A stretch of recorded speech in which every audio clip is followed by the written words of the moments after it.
Hello everyone and welcome to episode 100 of the WMMA 5 series here on the channel, using Pride FC in the year 2008 now, as we did it. We reached the big milestone, the big 100, and yeah, I just can't believe we've made it this far. It's almost been 2 years now since we started this, and I just can't believe it. We're still rolling along every Monday. I don't think we've missed a day yet.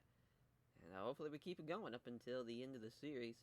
As for the card, the first ever Bushido from Down Under, as Stiebling versus Faircloth will be the main event, and so much more on that card. But before we get into that, we have a lot of pieces of mail to go to, as we're gonna have Gray Maynard as he's joined Warriors Fight Team after leaving Fit NHB. We signed Michael Johnson, who's going to be down in rings, obviously, as Katsuya Inoue has joined Pancracism, as Gleison T-Back extended his deal.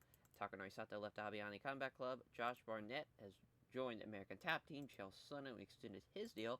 Roger Hollett left Canadian Martial Arts Center. We signed Talis Ladies, which, Talis is, I think, the 9th middleweight in the world, and he's 14-3.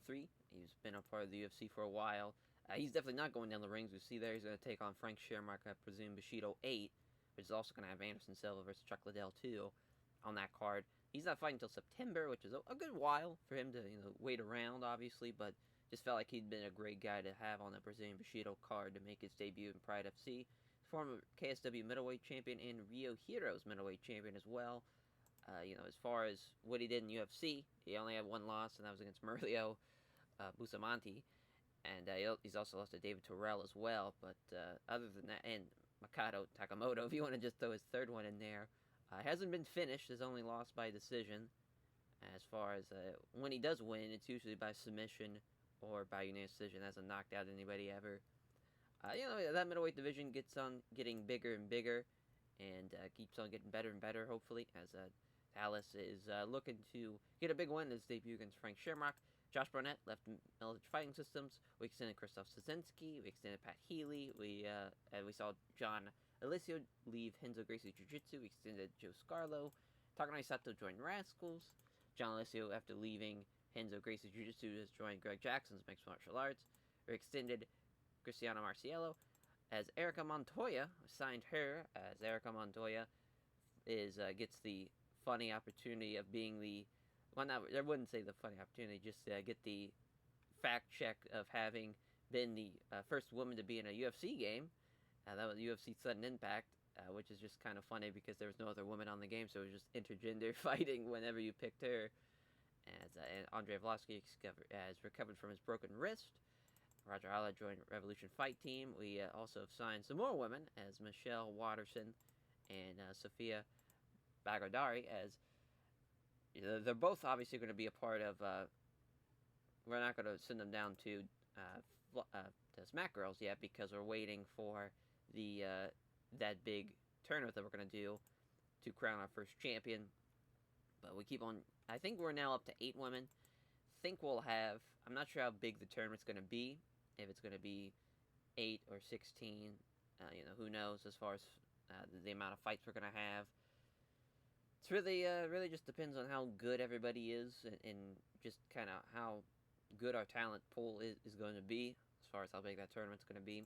As Jay Heron just joined Mid-America Martial Arts after leaving Extreme Couture. Yoshihiro Akiyama's left Presta and joined Takata Dojo. We also signed Julia Berzakova as Julia Berzakova, 7-1 from Moscow, another flyweight. And obviously, our weight division is, for the women's division, it's going to be I think it's 105 to 135.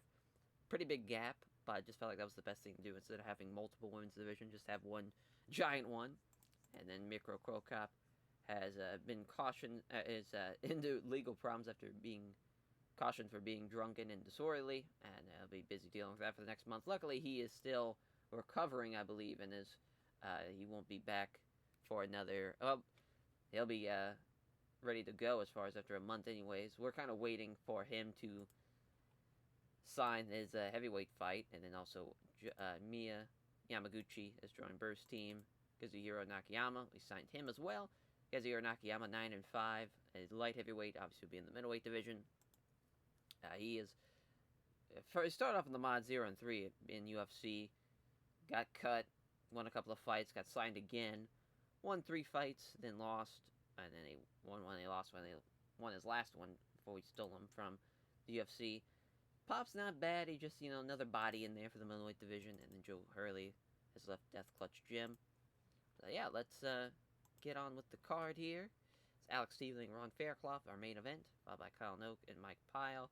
Suzuki against Mitsuhiro Ishida, John Olev Inamo, and against Heath Herring in a heavyweight battle, and Matt Hughes and John Fitch. It's kind of funny, that fight. It's got an interesting potential. Obviously, John Fitch, anytime he's in there with someone, it's got the potential to be boring, but Matt Hughes has been on a downslide of his career, and he's looking for a big win over John Fitch and Alexander Menenko and Gary Goodrich to open up the show. It should be a pretty exciting fight.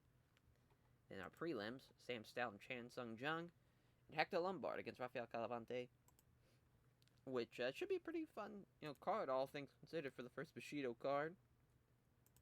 I went too far, as the Brazilian killer Alex Stiebling versus Ron Faircloth. They fought once before. They were the main event of American Bushido 9 back in 2005, with Ron Faircloth winning that fight by unanimous decision. This is the 6th time Stiebling's main event of Pride event, 5th time for Ron Faircloth. Both fighters are world-ranked light heavyweights, as Stiebling's ranked 6th, Faircloth is 10th. Faircloth trains at Greg Jackson's Mixed Martial Arts, with Stiebling has an overall record of 1-0 against other comers of that team. Stiebling trains at Lions Den, which Faircloth has an overall record of 2-1 against other comers of that team. Stiebling's has won 3 of his last 5 fights by decision, but Faircloth will have a significant weight advantage in their fight. 4-3 with the Blurcat staff picks, with them backing Faircloth. This is a tough one, because Stiebling's really coming to his own now, I feel like. Even though he's 4-5 in Pride FC, he went on a tear for a while. It beat Scott Smith, beat Chuck Liddell, beat Nate Marcotte, then lost Anderson Silva, though, which, that was the main event of American Bushido 16. After having the fight from July and November, that was a quick turnaround for him that might have caused the loss there, but he's definitely, besides, he's started off being 1-4 in his Pride FC run. Thankfully, he got some wins under his belt. He just had a good fight with Anderson Silva. The last fight was average. We'll see what happens. Usually he is someone that's been on the Bushidos, of course, you see, as he's been on 4 American Bushidos. He's been in 1 Brazilian. He's also been in 2 Shockwaves as well. We'll see what happens as far as for this fight for Ron Faircloth. This is a big fight for him as well. A guy who looked like was going to go on a run as well after beating Scott Smith, Rich Franklin, Alex Stiebling, and then Frank Shamrock. Took on Anderson Silva for the belt, lost in 32 seconds lost by knockout, and also lost him earlier by armbar. Beat Jeremy Horn and Vitor Belfort with a leg lock and a calf slicer, then got knocked out by Marcotte in the second of Pride FC Worldwide 10 back in October. As another guy who's kind of been on a couple of American Bushidos and Brazilian Bushidos. It's now being a part of a Bushido from down under. Should be a pretty fun main event, though. Kyle K.O. Noak taking on Mike Quicksand Biles. Kyle Noak looking to have a big win in Australia, in Queensland, as Kyle Noak is coming in from Queensland, Australia, looking to have the hometown hero getting a win, even though he just lost to Nick and Matt Serra in his 2 recent fights. He beat Jake Ellenberg in his Pride FC debut. He's also beaten Kyra Parisian as well, and Brock Larson. He's lost to Joe Scarlo and John Alicio, and then Jonathan Lot, but as far as it looked like he was going to make some damage here in Pride FC once he came over, being 9-3, had the big win in his debut, and it's been sliding ever since. We'll see what happens with Mike Quicksand Pyle, who is 14-8, 1-3 as a whole in Pride FC. Just lost to Diego Sanchez by split decision. He beat Josh Koscheck as his only win in Pride FC after losing to Matt Hughes and Sean Pearson by decision. He's also beaten David Barron and Antonio McKee, but he's also beaten Roman Michian as well, but he's lost to Eric Davila, Eyal Sakura, and also Jake Shields twice as far as his losses. And then, of course, the Quentin Rampage Jackson loss before the mod started. Could be interesting. Kyle Noak, both guys could use a win. Kyle Noak would love to get that win, obviously being fighting from his hometown. But it's not looking good. He's got 1 backer in the Blurcat Stat Picks and Matt. But everybody else siding with Mike Pyle. Suzuki against the Endless Warrior Mitsuhiro Ishida.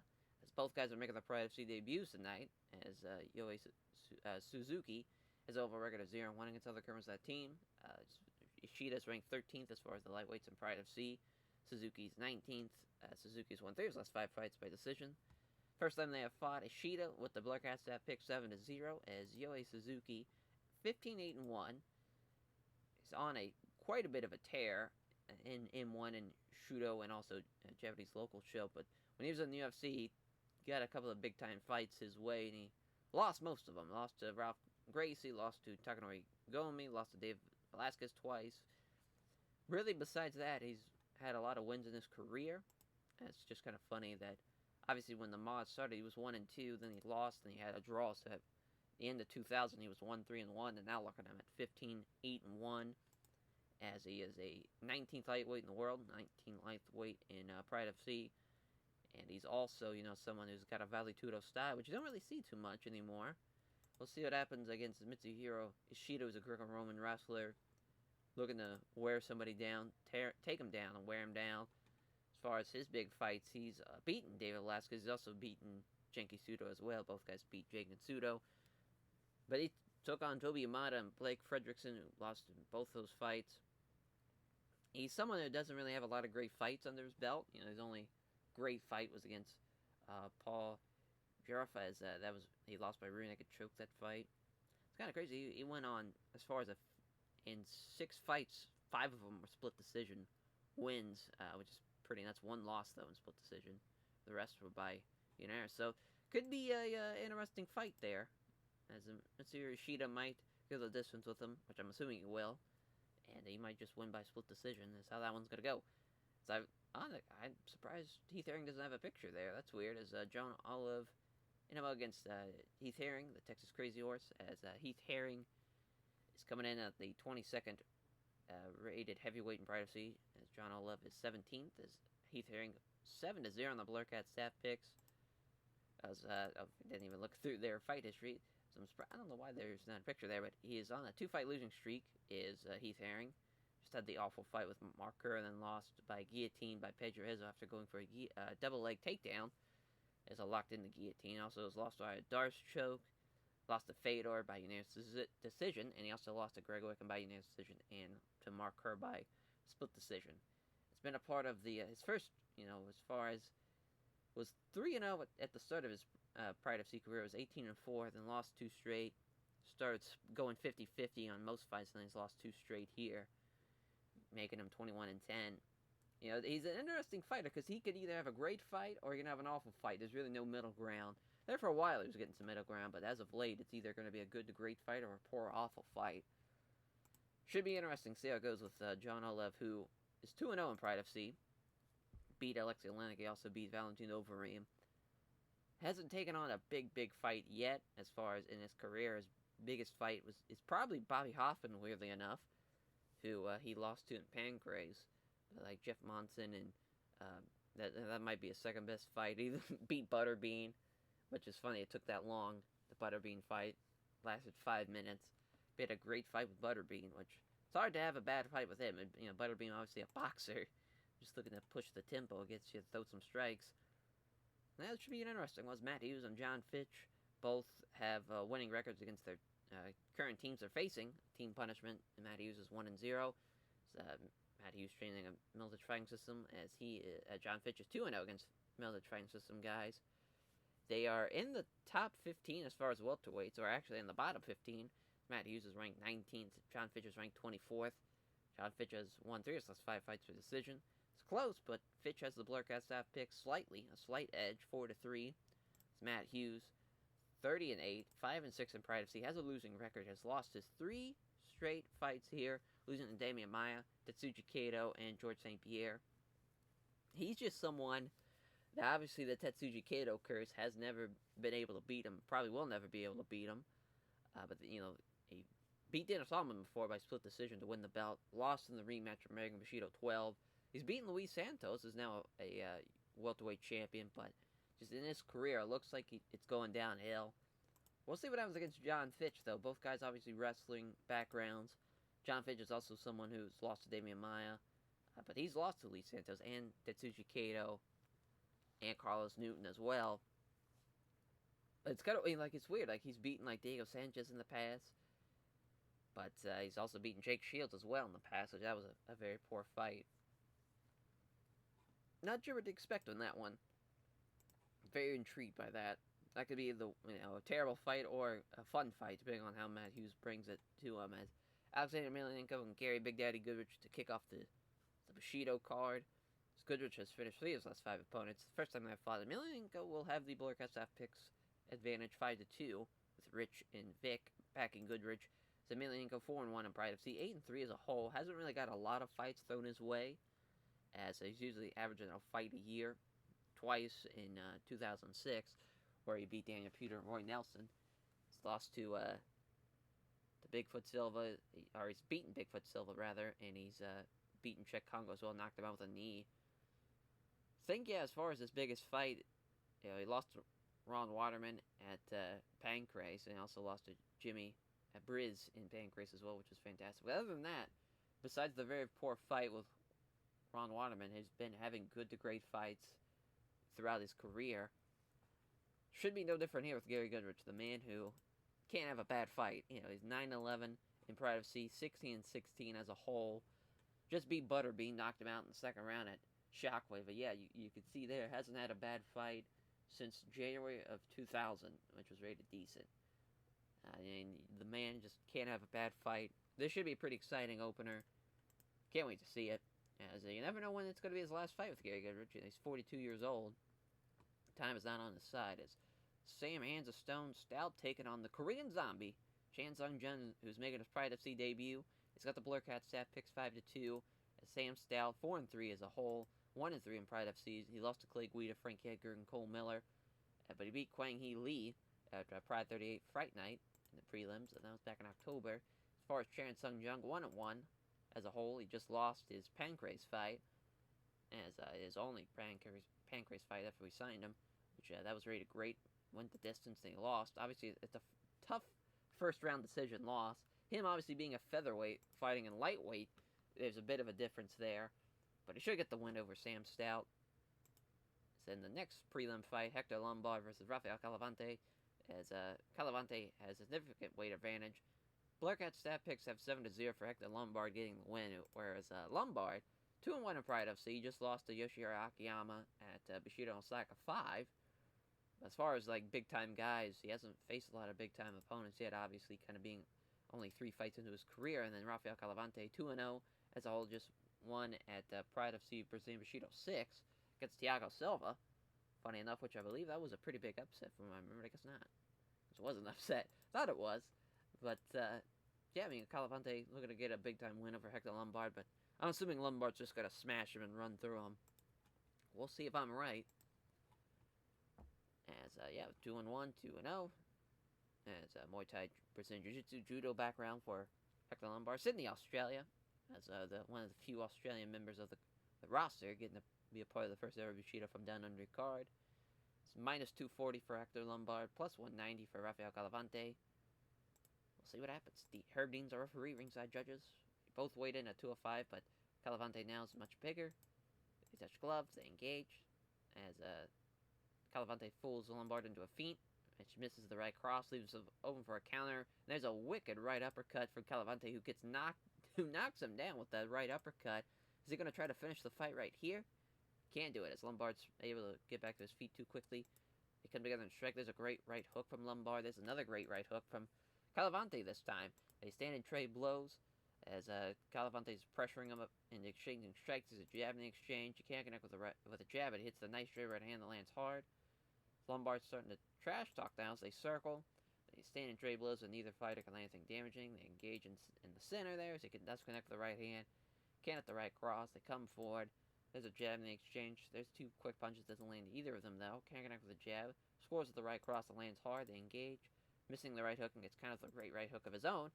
As, covering up, Lombard is hurt again. Let's see what's going to happen this time. Looking for the Muay Thai clinch this time. Can't do it, though, as he still prevents it even though he's being dazed. As he's able to clear his head and circle back into the center again. Calavante's hurt him a couple of times. He hasn't been able to finish the fight. Still a lot of time left, though, in this first round. Comes forward, walking down Lombard, as he hits a counter left hand, hits a left jab, and catches Lombard with a crunching right hook. They stand and trade. Well, the shots are either off target or safely dealt with. Calavante steps forward, strike exchange begins. There's a left-hand exchange, it's the 1-2, but doesn't land either blow. Both fighters step in to strike. Dodges the right hand and counterattacks with a left jab and a nice right hook.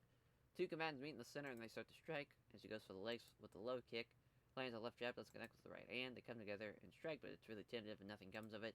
Halfway point, as Calavante steps forward looking for the strike. There's a jab in the exchange from Lombard. There's a 1-2, but Lombard was equal to it. Few deep breaths portray that Calavante's getting to the deeper reaches of the gas tank now. He might have blown himself up by trying to finish the fight early. So Lombard scores with a right hook. There's a nice right hook from Calavante as well. And now Lombard's starting to get the first thing he's starting to tire as Calavante with a left hook. Missing with the jab, but there's a good right hand. And there's a cut underneath the eye of Lombard. So Lombard again talking trash. A great right hook. Another great right hook from Calavante. Doesn't look like he's got left. Doesn't look like he has much left in the tank. Does exchange of strikes happens right in the center of the ring, but neither fighter got anything good. As Calavante steps his way to a clinch, looking shattered though, which is not a great sign since we still have 2 more rounds to go. Lombard's trying to pin him against the ropes. He does so. I'm just going to keep him there as a grueling battle for about a minute. Some short strikes being thrown. There's a knee to the thigh and looking for a judo throw, and he's got it. It's a beautiful hip throw. It's got side control as well.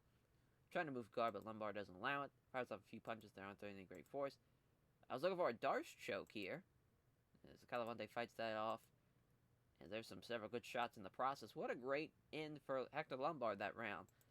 Obviously, Calavante won it because of the knockdowns. But that's a great showing by Hector Lombard to end out the round with a big judo throw. Landed a couple of shots from the top as well. That's a great round to end off on for Hector Lombard, even though Calavante won it. Hector Lombard looks like he could win rounds 2 and 3, and it should be an interesting one here. As he has a good effort there, and it's exciting to watch.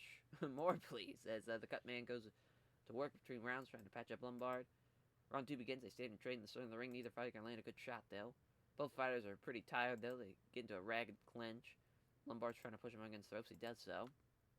Lombard's looking very tired out there as Lombard catches Calavante with a knee strike to the ribs in the clinch, and he's pressed up against the ropes. As he goes for the knee to the thigh, but he pulls the clinch tighter to block it, though. It attempts to hit a knee, but Calavante tightens the clinch. Lombard looks for the foot stomp, but Calavante looks like he gets enough space to pull clear and circle out. Both fighters look spent at close range. They fall into a clinch. Using his wrestling skills, Lombard is trying to push Calavante into the ropes. He does so. As, it just doesn't look like Calavante's going to make it with how tired he is. Looking for another judo throw. Unsuccessful this time as maintains a good solid base. Looking for it a second time, though, and he's got it. Not looking good. He's just going to get smothered now. Lombard doesn't look like he has much energy to finish off this fight either. So they're just going to remain there, looks like. Don't think anything's going to get finished here. Yep. As, that was all Hector Lombard. It's going to be interesting how they're going to score this, because obviously Calavante had the takedowns, but he's not going to be able to finish the second or third round by doing anything. Going to be interesting as the final round here. Calavante is pressuring Lombard, hits the counter left hand as Lombard. There's a quick 1-2, but doesn't land either blow. They come together and strike. There's a countering the good right hand with a good right hand of his own. They engage as Calavante dodges the right hand, counterattacks with a nice right hook. Oh, and that is probably a broken nose after that shot. That's really going to affect his breathing. Lombard misses the right hook and leaves himself open for a counter as it's a jab, but the right hand nearly fails to escape. There's a sloppy clinch, trying to wrestle him against ropes. He does so. As Calavante waits for Lombard to try to throw an elbow and quickly turns him and creates enough space to escape from the ropes. Calavante's exhausted at this point. There's a left cross from Lombard. There's a massive right hook to the jaw.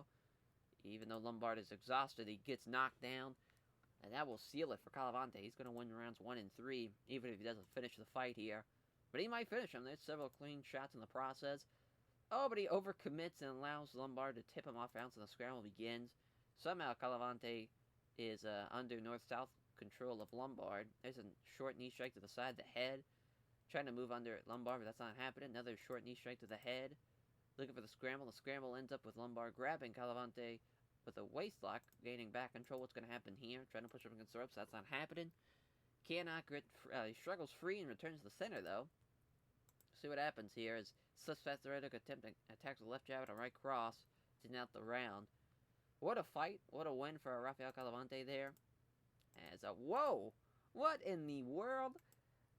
How in the world does someone win that fight when they get knocked down 3 times?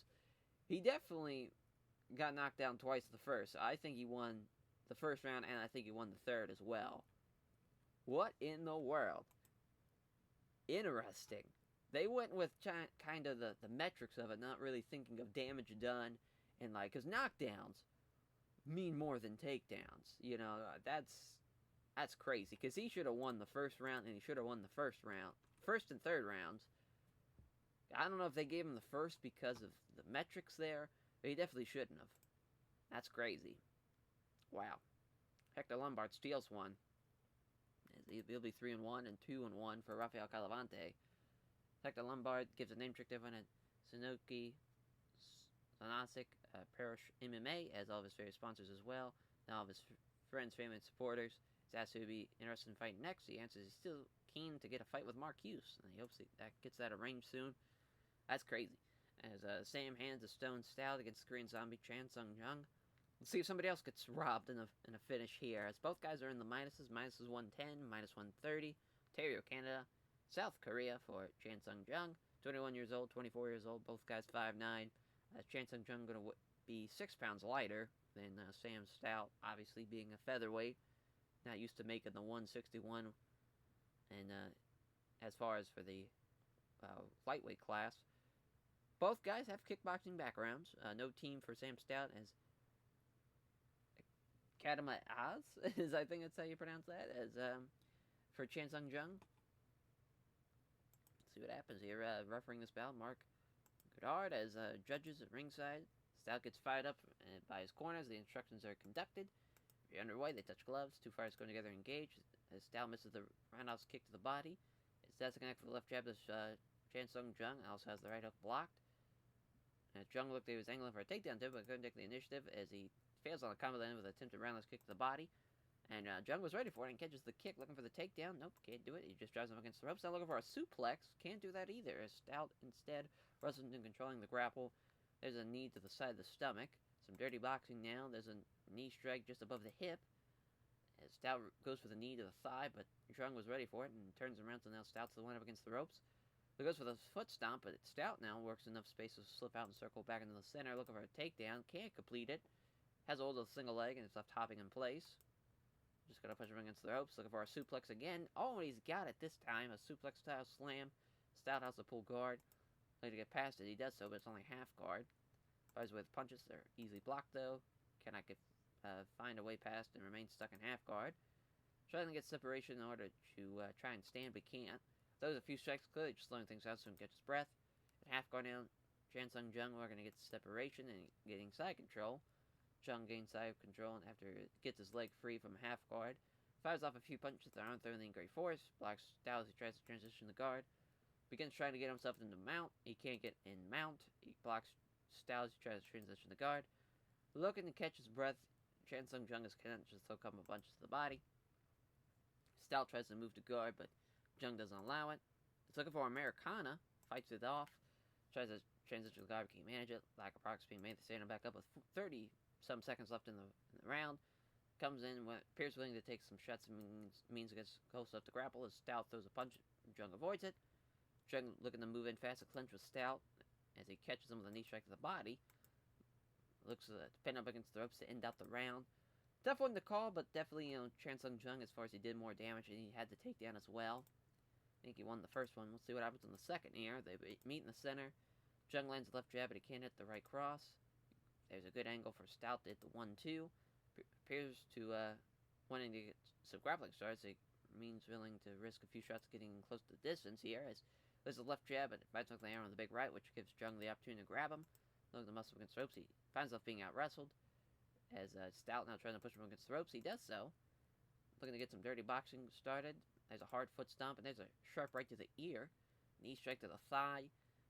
As there's an elbow to the face, Jesus, or he's just kind of going all over the place as Sam Stout looking to catch him with a knee strike to the thigh, launches an elbow strike, but Zhong was ready for it, and he turns around, so now that Stout's the one up against the ropes, looking for another suplex, stops the takedown attempt, and using wrestling to take control of the grapple, puts Zhong up against the ropes, control up against the ropes, and eats a strap right to the ear, tries to throw a knee strike from the clinch, but Zhong takes the opportunity to turn his opponent around, so that Stout ends up backwards against the ropes, looking for another suplex, and he's got another big suplex here.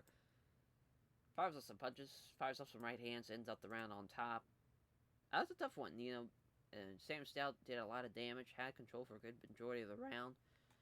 Zhong got the takedown at the end, but I just don't think it was enough to win the round. That's tough. That's a tough one to call. See what happens in the third.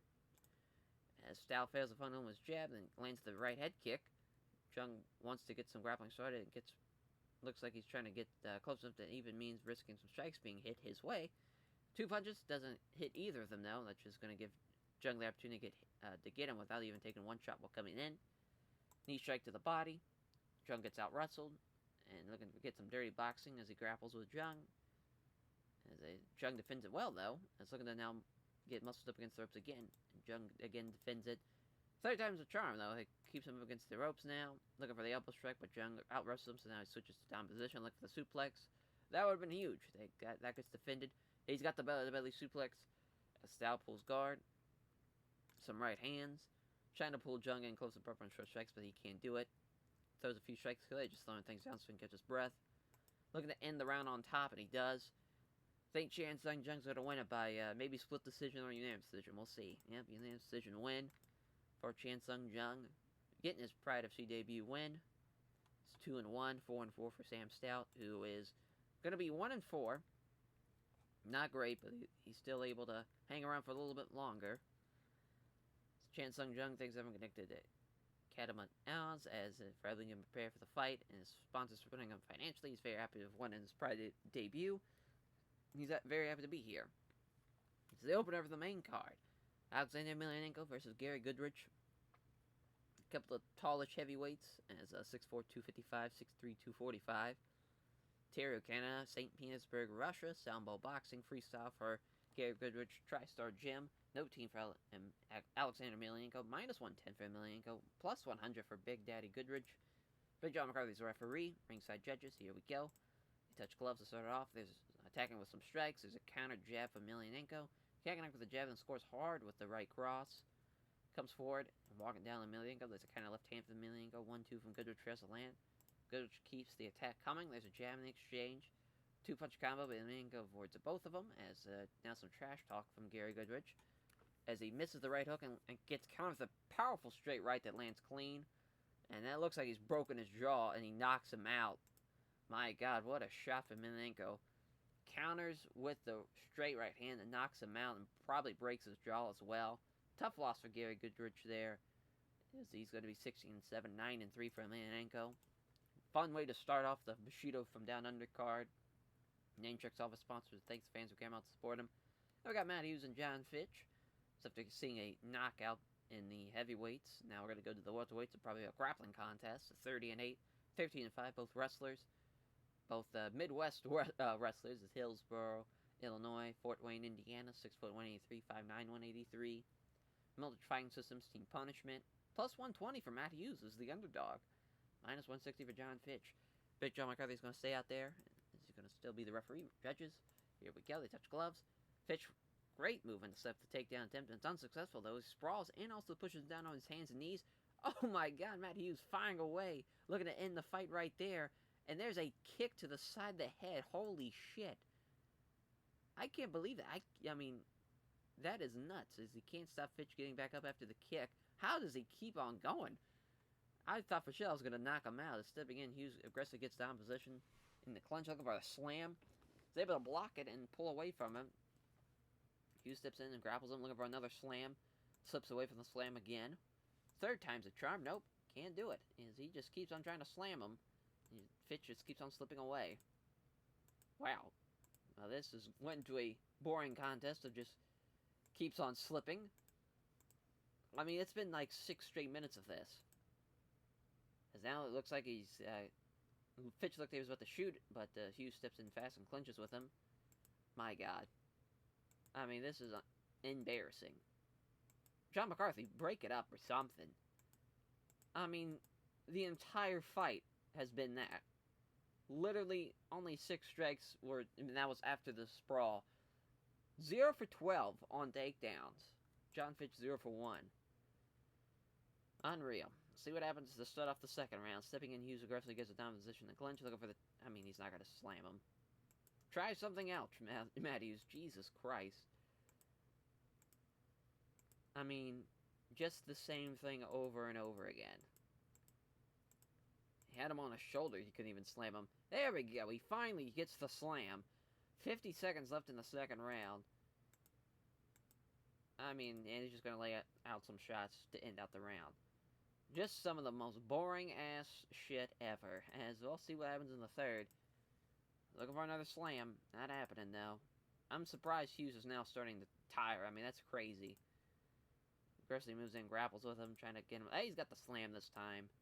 In the third, and 3 minutes left in the third. Now trying to get side control. And then there's a scramble.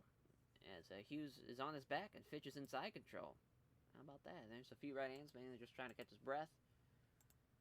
Blocks a transition to guard.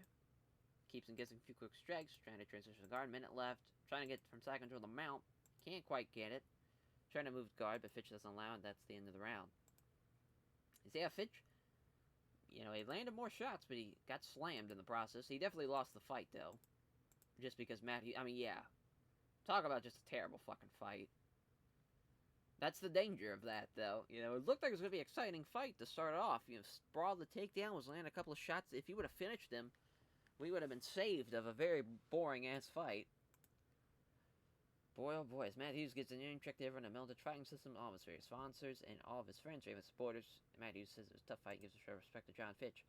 The Viking, John Olev, versus the Texas Crazy Horse, Heath, who for some reason doesn't have a picture. It's 14-5, 21-10, 6'4", 245, 6'6", 255, couple of big-time heavyweights.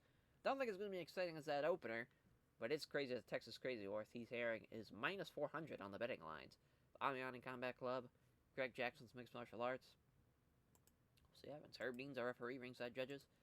Opening bell, they get close enough to clinch his Herring, trying to get some dirty boxing going. As he hits him with some short strikes to the side of the head as they grapple, trying to push him against the ropes. He does so, and that's going to pin. He's just going to trap him against the ropes. Short punches to the body for about half a minute. Still smothering him. Short punches that all that happens in the next 30 seconds as the two fighters continue to be pressed up against each other. Goes for the foot stomp, but Olev is able to slip out and circle back to the center. Looking for the clinch again. He's trying to wrestle Imino against the ropes. He doesn't manage it, though. He's trying for it again. He's got it this time, though. Looking for the Muay Thai clinch. Oh, my God. What a knee to the side of the face and knocks him out cold. Jesus. What a performance for the Texas Crazy Horse here. It's obviously the betting lines. He was going to be a strong favorite, but I didn't think he was going to just maul him like that. It's going to be 22-10. John Olev with his first loss in Pride FC, going to be 14-6 now. Hopefully you can get the picture for Heath Herring. I didn't know anyone didn't have a picture. I completely went over his post-fight interview, but that's okay, as we're going to keep going with Yosuke Suzuki against the Endless Warrior Mitsuhiro Ishida.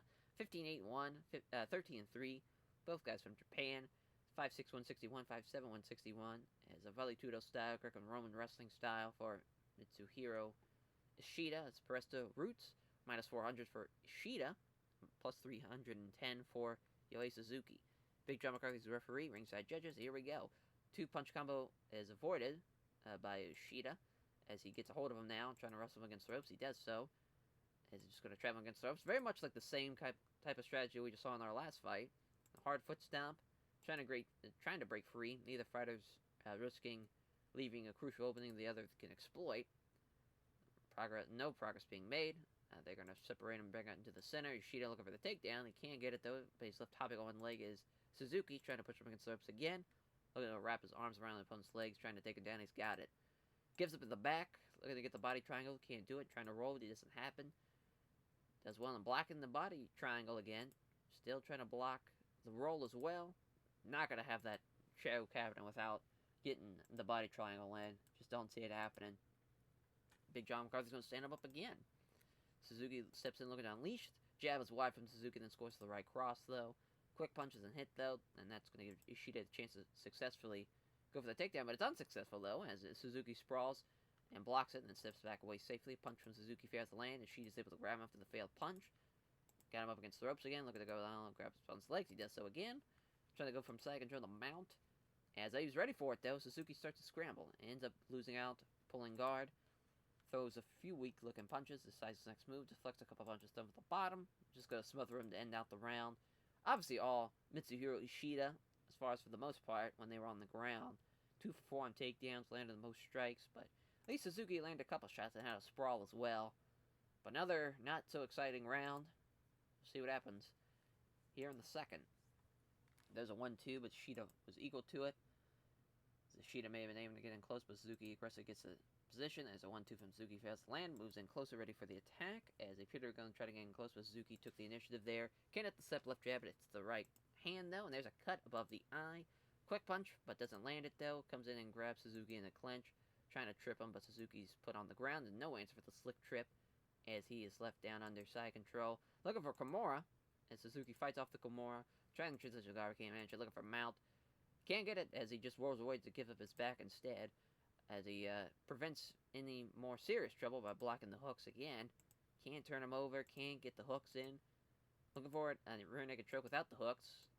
As, I mean, Suzuki's really hanging on thanks to him not being... thanks for blocking all the hooks. But he's still going to lose the fight at this point. He's definitely lost the first and second round. He's going to have to finish him if he's going to win this fight. Now trying to close the cut on Ishida. Third round now. Throws a 1-2, but Ishida was equal to it. Gets a hold of him, looking to take him down. He does so. He's got side control.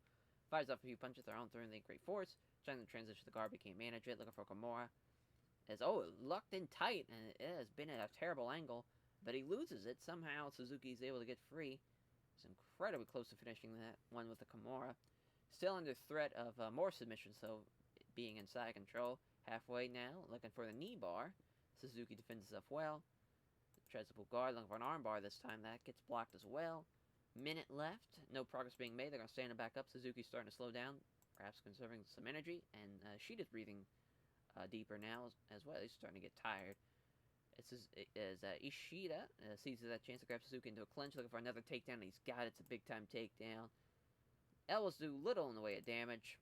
But that's going to be your winner, Mitsuhiro Ishida, basically dominating Yohei Suzuki there. At least his rated average, 15-9-1 for Suzuki, 14-3 for Ishida, as he gives a name check down at press to all of his various sponsors and all of his friends, family, supporters. Visibly delighted, Mitsuhiro Ishida celebrates starting his prior career with a win. It's Kyle Noak versus Mike Quicksand Pyle in our co-main. 10-5, 14-8, Las Vegas, Nevada, Queensland, Australia, 6'1", 183, 6'1", 183. So far, the Australians are 1-0. Let's see if they can make it 2-0, and we can have a huge upset for Kyle Noak in the co-main. Mixed martial arts, Brazilian Jiu-Jitsu for Kyle Quicksand Pyle, or for Mike Quicksand Pyle rather, as refereeing this bout is Herb Dean. Ringside judges roar from the crowd as Kyle Noak enters from around here, opening bell. They stand and trade in the center of the ring, but neither fighter can land a good shot. There's a quick exchange of strikes at relatively close range, but nothing really lands. Pyle gets in close and clinches with Noak. As Pyle tries to get Noak into a Muay Thai clinch, he can't fight it off, ends up caught. Looking for a knee strike, but misses, and that gives Noak the ability to wrestle free. As Pyle moves in closely, looking to throw some strikes. Jab is wide, but it lands a sick right head kick, and he knocks him down with that head kick. Looking to finish off Kyle Noak, and there's powerful shot for powerful shot. And it is all over. Mike Quicksand Pyle with the KO win. What a win. I'm surprised it wasn't a TKO finish, but it should be, as Mike Pyle, huge head kick, knocked him down and finished the fight.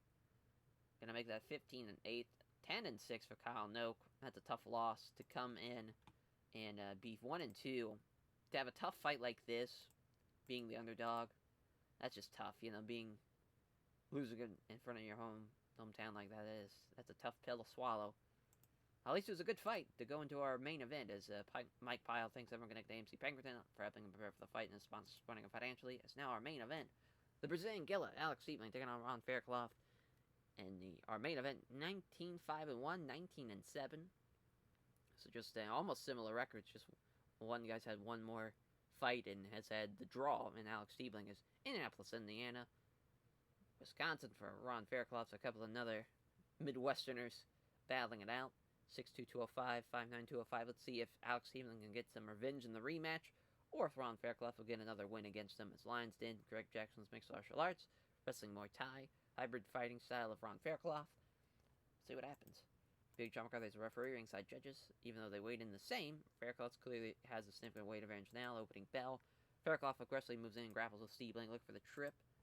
Doesn't work though. Stiebling blocked it and take control of the grapple as he's trying to get the knee strikes on, or trying to get the knee of Faircloth, but gets blocked rather, as Stiebling might be getting taken down. He does so. It's a big takedown. He's got side control, and there's some knees to the ribs. Another knees to the ribs. Looking to get a knee bar in.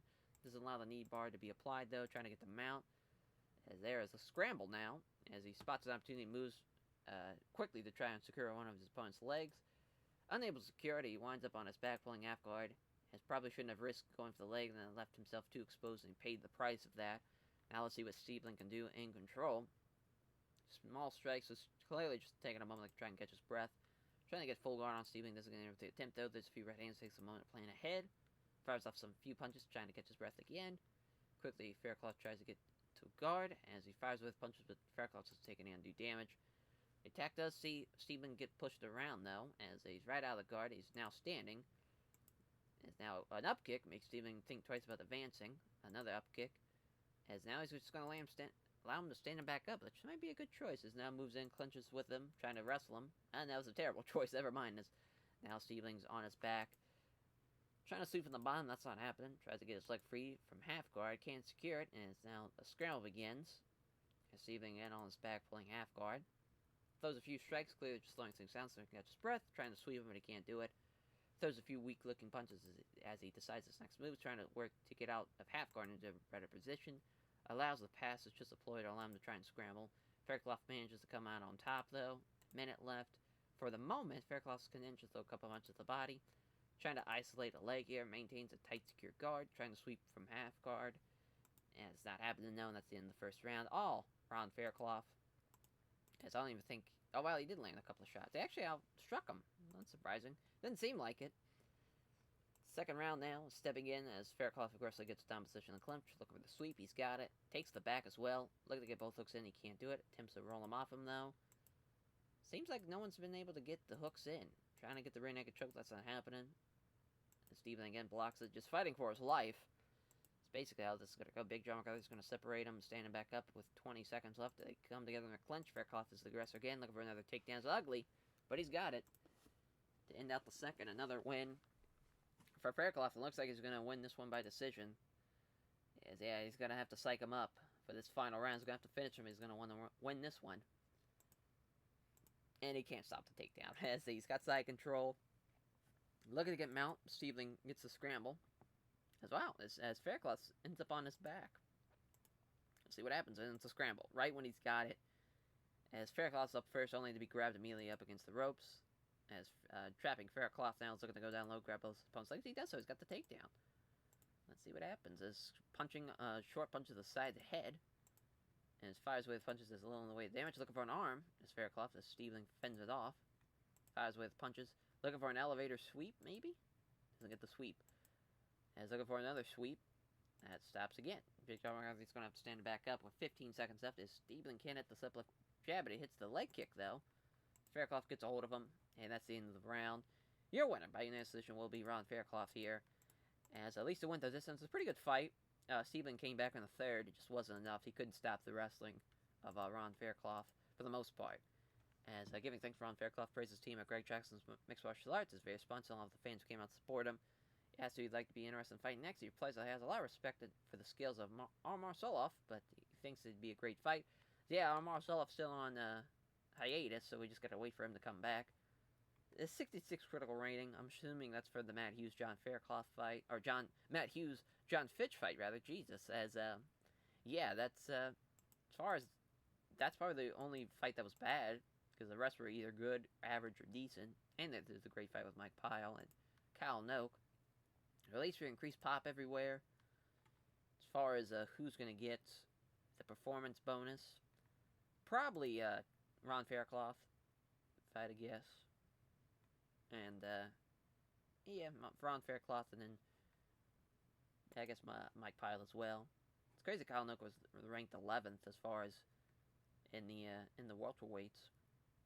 Pretty nuts. Yeah, we still made $3 million. So that will do it for episode 100. Thank you all for watching, and we'll catch you guys next time for another first, as it's going to be for episode 101. We're going to see the first ever Bushido Let's Live from Las Vegas. It should be a very, very fun show. And yeah, I can't wait to do it, as it's just, it's actually right now. It's funny enough. So we won't have to do a lot of pieces of mail. So that's fun. Yeah, I'll have to see what's going on with Heath Herring's picture. I thought he had one, but I'm sure that's just an easy fix. We'll just have to make him one if it's no big deal. So yeah, we'll catch you guys for Worldwide live from Las Vegas. Take care, everyone.